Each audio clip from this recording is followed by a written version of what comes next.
주시기 바랍니다. 예, 이용우입니다. 중소기업은행장님께 여쭙겠습니다. 오전에 우리 존경하는 홍성국 의원께서도 질의했던 내용인데요. 자금 세탁 방지 관련입니다. 화면을 보시겠습니다. 첫 번째 화면이야 홍 의원이 했던 건데요. 보시다시피 어마어마한 벌금들이 부과됩니다. 근데 이것보다 더 중요한 게 있습니다. 그 다음 페이지 보시죠. 자, BNP 파리바 같은 경우는 회장 사퇴, 임직원 해고, 45명 인사조치가 따릅니다. 대만 메가베크의 경우에 있어서는 자금 세탁 방지 때문이기도 하지만 자체 FSC에서 지주회장 회장 자격 박탈, 행장 해임 이런 등의 조치가 따르는 사안입니다. 이 사안 자체. 그럼 이 사안 자체를 볼 때 이거는 은행 자체 시스템에 관한 문제라고 봐야 될 겁니다. 다음 페이지 보시죠. 잘 아시다시피 기업은행은 약 1천억 벌금 합의했습니다. 다음. 자, 그림을 보시면 이란과의 거래인데요. 자명하게도 어떤 다른 지역에 회사를 차려놓고 이거 명백하게 그냥 환치기입니다. 이런 환치기는 외환거래법 위반, 그러니까 외환집중제를 채택하고 있는 대한민국에서 외환거래법 위반이 되는 사안입니다. 다음 페이지를 보시죠. 그래서 미국 검찰이 기소했고 미국 검찰은 2011년부터 14년까지 운영하지 않았고 의도적으로 이행하지 않았다. 이걸 지적하고 있습니다. 사실 그 사건이 발각된 것도 6개월 후에 발각됩니다. 다음 페이지를 보시죠. 결과는 벌금 그리고 모니터링 시스템, 그래서 자금 세탁 모니터링 시스템을 올해 말까지 도입하는 게 기업은행의 내용입니다. 제가 모두에 벌금이 중요한 것이 아니고 그 시스템을 어떻게 운영하느냐의 문제라고 생각했습니다. 다음 페이지 보시죠. 자, 다른 나라에서는 지주회사 회장이 해임되고 행장이 바뀌고 하는 사안인데, 자, 기업은행이 1,000억 이상의 벌금을 부과받는 사안에 대해서 징계가 이렇게 나와 있습니다. 주의, 견책. 이런 상황에서 과연 기업은행의 조치가 합당한가? 앞으로 이런 일이 발생하지 않을 수 있을까? 그런 생각이 듭니다.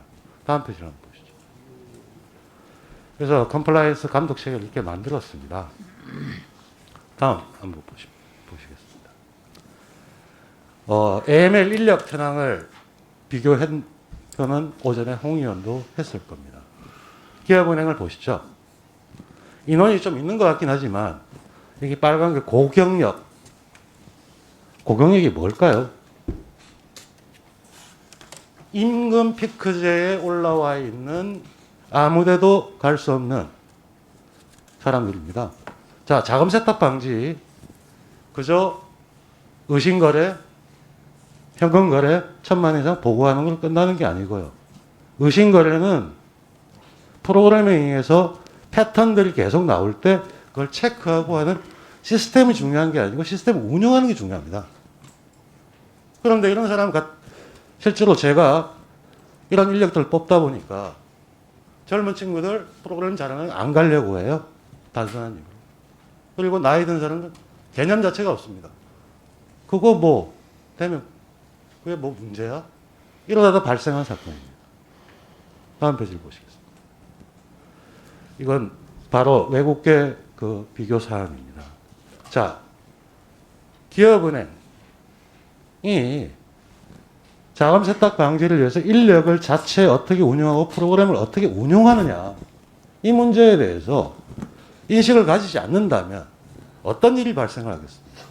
그런데 이러한 조사가 진행되는 와중 2018년의 경우에 우리나라 모든 은행들이 가상화폐 거래소하고 가상계좌를 열었습니다. 거기서 그 벌칙 계좌 이런 거에서 그 사람들이 누군지 알 수가 없습니다. 만약에 이게 대북 테러 자금이나 이런 거 연결됐을 때 체크 안 됐을 때 그 결과가 누구? 저는 기업은행장께서는 이에 대한 입장과 향후 이 체계를 어떻게 구축할 거예요? 체크를 어떻게 할 거예요? 이런 내부 이 직원들에 대한 사실 이 직원들은 사람들이 임시나 결국에 은행 자체에서 내부분을 지금 어떻게 구축할 거예요? 말씀을 주시면. 아까 그 표에서 잘 말씀해 주신 것처럼 우리 은행 IBK와 또 다른 HSBC나 다른 은행에서 비슷한 위반이 있었고요. 그럼에도 불구하고 다른 은행에서 10조 원에 이르는 벌금을 부과받았고 또 직접적으로 인원 경영진에 대한 해고 뭐 이런 조치가 나갔음에도 불구하고 우리 은행 IBK에 대해서는 그런 직접적인 건 없습니다. 결국은 이제 위반한 사항이 뭔지에 따라서 이런 제재 금액이나 또는 그 제재 권고 내용이 달랐다고 생각을 하고요. 저희가 1,000억 원 넘는 그런 벌금을 낸 거에 대해서는 저도 와서 이 부분에 있어서 어떤 문제가 있어서 그동안에 했던 것 이상으로 추가적인 제재를 해야 될 필요성이 있는 건지 실질적으로 법적으로 할 수 있는 건지를 여러 가지로 따져봤습니다. 사실 이 문제는 국내에서도 검찰에서도 수사가 이루어졌었고 또 금감원 금융당국에서도 있었고 그래서 고의라든가 이걸 의도적으로 묵인한다든가 그런 건 아닌 걸로 밝혀졌고요. 또 국내 우리 저 은행 직원이 거기에 대해서 같이 공모한 것도 밝혀지지 않았습니다. 그래서 이제 저희가 처벌을 받은 게 아까 견책과 주의촉구 관련된 부분들은 외국간 신고하는 과정에서 일부 나타난 한국은행 신고를 안 한 거에 대해서 금감원에서 그렇게 제재 공고를 해서 거기에서 따라갔고요. 이제 결국은 2011년부터 나타난 사안에 대해서 저희가 추가적으로 소급해서 그쪽 경영진을 제재를 더 강화한다든가 이런 부분에 대해서는 여러 가지 한계가 있다는 말씀을 드립니다. 저희도 내부적으로 법적으로도 검토를 해보고 그랬습니다만 그렇지만 그 당시에 결정을 했던 분들이 대부분 다 이제 퇴임하시고 은행에 계시지 않은 부분들도 있고 해서 또 그 당시 그리고 이제 문제가 밝혀지고 불거지고 난 다음에 저희 은행에서 적극적으로 대응을 해서 다른 HSBC와 같은 저런 제재를 받지 않고 저희가 형사 기소가 되지 않고 기소유예로 그렇게 된 부분도 고려가 될 필요가 있다고 생각하고요.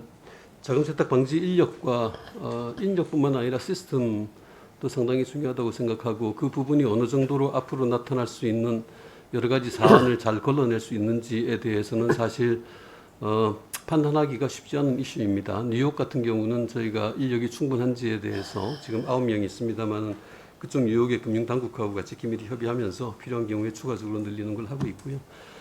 국내적으로는 오전 답변에서도 말씀드렸습니다만 외국계 은행 같은 경우는 지점에 별도에 점검하는 인력이 없어서 본부에서 다 하고 있고 저희는 같이 하고 있습니다만 결국은 이제 이거를 사람이 하나하나 거래를 보고 하는 것뿐만 아니라 이걸 시스템적으로 잘 걸러낼 수 있는 것들이 중요하다고 생각해서 국내에 대해서 컨설팅을 받아서 저희가 보강을 했고 국외 지점에 대해서도 금년 11월까지 시스템을 갖추어서 그렇게 강화를 해 나가고 있습니다.